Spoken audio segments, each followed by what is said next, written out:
যারা ফ্রি ভিসায় সৌদি আরবে আসতে চান তাদেরকে একটা জিনিস দেখাবো, অবশ্যই দেখবেন। এটা হচ্ছে জুবাইল রিয়াদ পার্কিং। এখানে রাত 6টার পরে এখানে প্রায় 10 থেকে 12,000 মানুষ জড়ো হয়, সব ফ্রি ভিসার, কোনো কাজ কাম নাই, ঠিক আছে। ফ্রি ভিসায় কাজ পাওয়া অনেক কষ্ট, এটা আমিও জানি। কিন্তু বাংলাদেশে আসার আগে ওই বাজারে বসে চা ঘটবেন আর আমি কব যে সৌদি আরবে যাচ্ছি, আমার জন্য কাজ রেডি আছে ভাই। এই ধান্দা বাদ দিয়ে যে আপনার নিয়ে আসে যে বলে দেয় না যে ভাই কাজ রেডি আছে, ওখানে গেলেই আপনার জন্য কাজ প্রস্তুত রয়েছে। আপনি জানেন যে সৌদি আরবে কোন ধরনের কাজ করে আর কোন ধরনের কাজ বেশি চলে? আপনি সেই ধরনের কাজ শিখে আসবেন না, আপনি সৌদি আরবে আইসে বসেই কবা ফ্রি ভিসায় আইসে আমি মলাম। ফ্রি ভিসায় কত ধরনের সুবিধা আছে জানেন?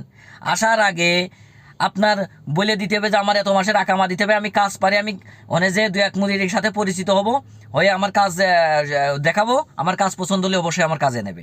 আপনি কাজ শিখে আসবেন না, কিছু করে আসবেন না, আর ওই সৌদি আরবে আসার পরে কবেন যে আমার কাজ দিচ্ছেন, আমি ফ্রি ভিসায় এসে মলাম।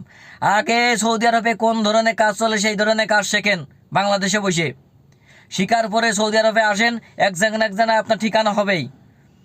ফ্রি ভিসার ঝামেলা এটা আমরাও জানি, কিন্তু কোম্পানি ভিসা এর থেকে যে বড় ঝামেলা। আপনার আসলে আকামা বানিয়ে দেবে না, পাসপোর্ট নিয়ে দেবে, তারপরে আপনার 1 মাসের বেতন 6 মাস ঘুরবে, বেতন সঠিকভাবে পাবেন না, ওই জায়গাতে বেরিয়ে আসতে পারবেন না।